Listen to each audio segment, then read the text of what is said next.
अस्सलाम वालेकुम प्यारे दोस्तों। आज हम आपको एक ऐसे आदमी का वाकया बताएंगे जिसने अपनी 4 साल की भतीजी को कब्र में जिंदा दफना दिया। लेकिन फिर अल्लाह की करनी ऐसी हुई कि जब कुछ दिनों के बाद उसकी कब्र को खोला गया तो वो लड़की सही सलामत बाहर आ गई। इसके साथ साथ आज हम आपको एक बाप का भी वाकया बताएंगे जिसने अपनी बेटी को जिंदा कब्र में दफना दिया। तो ऐसे कैसे हुआ, आज की इस वीडियो में हम आपको बताएंगे। लेकिन उससे पहले अगर आपने अभी तक इस वीडियो को लाइक नहीं किया है तो अभी लाइक कर ले, और अगर आप चैनल पर नए हैं तो चैनल को भी सब्सक्राइब कर ले। तो चलिए वीडियो को शुरू करते हैं। दोस्तों, एक शख्स अपनी भतीजी को, जो कि अल्लाह की रहमत थी, 15 दिन तक इसे कब्र में रखता है। ये बच्ची अभी सिर्फ 4 साल की थी और इसकी माँ इसकी पैदाइश के वक्त इंतकाल फरमा गई। ये बेचारी जालिम समाज के हाथ चढ़ जाती है और जालिम आदमी ने इसे उठाया और कब्रिस्तान ले गया और वहाँ ले जाकर एक कब्र खोदकर उसे जिंदा दफना दिया और फिर दफना कर वहाँ से भाग जाता है।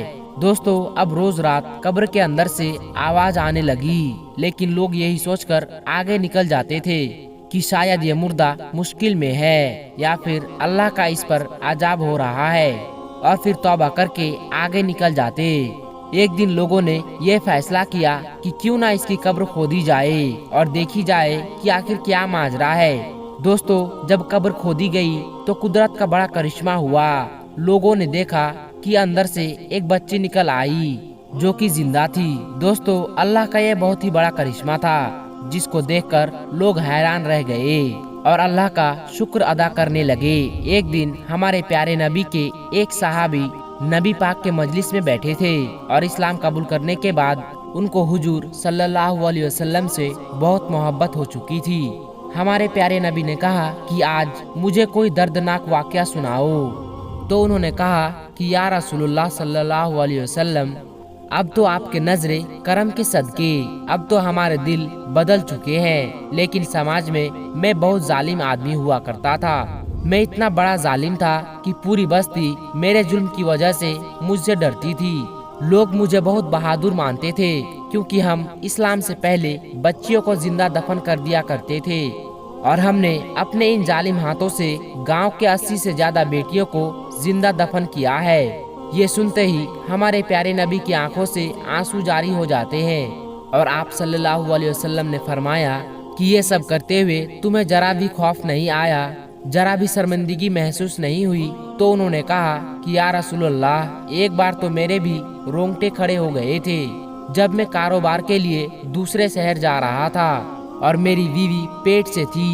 मैंने अपनी बीवी से जाते वक्त कहा था कि सुन, अगर बेटा पैदा हुआ तो उसका अच्छी परवरिश करना और उसका अच्छा ख्याल रखना, और अगर बेटी पैदा हो जाती है तो उसको जिंदा दफन कर देना। तो फिर मेरे जाने के बाद मेरी बीवी को अल्लाह ताला ने बेटी से नवाजा और उसने बेटी की खूब अच्छी तरह से परवरिश की। और जब मैं 5 साल के बाद घर लौटता हूँ तो देखता हूँ कि मेरे आंगन में एक बच्ची टहल रही है। एक नन्ही बच्ची की आवाज़ें मुझे आ रही है। मैं उसको देखते ही अंदाजा लगा लेता हूँ कि ये वही औलाद है जो मैं अपनी बीवी के पेट में 5 साल पहले छोड़कर गया था। जब दरवाजा खोला तो मैंने उसकी शक्ल देखी तो मैंने पहचान लिया कि ये तो उसी तरह है, ये अपनी माँ की शक्ल की है। माँ जैसी ही वो दिखती है और मेरे गुस्से की इंतहा ना रही और फिर मैं अपनी बीवी से कहने लगा कि मैं उस वक्त तक खाना नहीं खाऊंगा जब तक इसको जिंदा दफन ना कर दूं। मेरी बीवी ने मुझसे बहुत मिन्नतें की, मुझे खुशामद करती रही, लेकिन मुझ पर किसी चीज का भी असर नहीं हुआ। जब मेरी बीवी को ये पता चल गया कि अब तो मैं अपनी बेटी को दफना कर ही रहूंगा और मैं किसी भी कीमत पर नहीं मानूंगा, तो फिर मेरी बीवी कहने लगी कि ठीक है, लेकर तो तुम्हें जाना ही है, लेकिन थोड़ी देर तक रुक जाओ, मैं अपनी बच्ची को तैयार कर लूं, उसे सुरमा लगा लूं और उसके बाल संवार लूं। दोस्तों, वो साहबी कहते हैं कि मैं आकर देखता हूँ तो मेरी बीवी ने मेरी बच्ची को तैयार कर दिया और बच्ची सवाल करने लगी कि मुझे क्यों तैयार किया जा रहा है। तो फिर माँ ने आगे से जवाब दिया कि तुम्हें अपने वालिद के साथ कहीं काम पर जाना है। मैंने अपनी बेटी को साथ में लिया और जब हम एक सुनसान जगह पर पहुंचे तो मेरी बेटी ने मुझसे सवाल किया कि मुझे यहाँ क्यों लाया गया है। तो वो सहाबी कहते हैं कि मैंने उसको आगे से जवाब दिया कि मुझे तुम्हें एक चीज लेकर देनी है। और आगे बताते हुए उन्होंने कहा कि या रसूलुल्लाह सल्लल्लाहु अलैहि वसल्लम, मैं उसको जंगल में ले गया और वहाँ उसके लिए एक कब्र खोदा और उसे गिरेबान से पकड़कर दफनाना शुरू कर दिया। मैंने उसके ऊपर मिट्टी डालना शुरू कर दिया। वो रोती रही लेकिन मुझे तरस ना आई। वो चीखती चिल्लाती रही लेकिन फिर भी मुझे तरस ना आई। वो मुझसे इल्तिजा करती रही और कहती रही कि मेरी क्या कसूर है और मेरी क्या गलती है, और कहने लगी कि मुझे ऐसे दफन क्यों किया जा रहा है, मैंने ऐसा क्या काम कर दिया है, मुझे ऐसा जुल्म करके ना मारा जाए, मेरे साथ ऐसा ना किया जाए। अब्बा अब्बा कहकर वो मुझे बुलाती रही लेकिन मैंने उसकी एक भी बात ना सुनी। वो चीखती चिल्लाती रही लेकिन मैं इतना जालिम था कि मैंने उसकी कोई भी आवाज नहीं सुनी। वो मुझसे इल्तिजा भी करती रही, मुझसे बार बार सवाल करती रही लेकिन फिर भी मैंने उसकी कोई भी बात ना सुनी। उसकी आवाज सुनकर आज भी मेरे रोंगटे खड़े हो जाते हैं। और जब हमारे प्यारे नबी ने ये सारा वाकया सुना तो उनकी आंखें रो रो कर नम हो गई और उनकी आंखों से आंसू बहने लगे। प्यारे दोस्तों, इस्लाम से पहले बेटियों की कोई इज्जत नहीं थी। लोग किसी बेटी का बाप बनने से शर्म की बात समझते थे।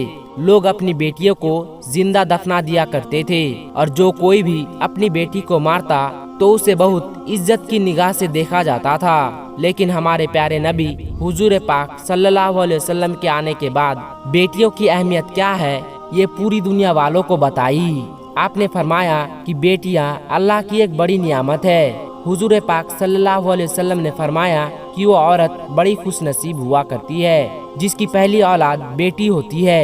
दोस्तों, आखिर में अल्लाह तबारक व तआला से दुआ है कि अल्लाह ताला हमें बेटियों जैसी बड़ी नियामत से नवाजे और उनकी अच्छी तरह से परवरिश करने की तौफीक अता फरमाए, आमीन। मोहतरम दोस्तों, इस वीडियो के बारे में आप अपनी क्या राय रखते हैं, हमें कमेंट बॉक्स में जाकर कमेंट करके जरूर बताइएगा।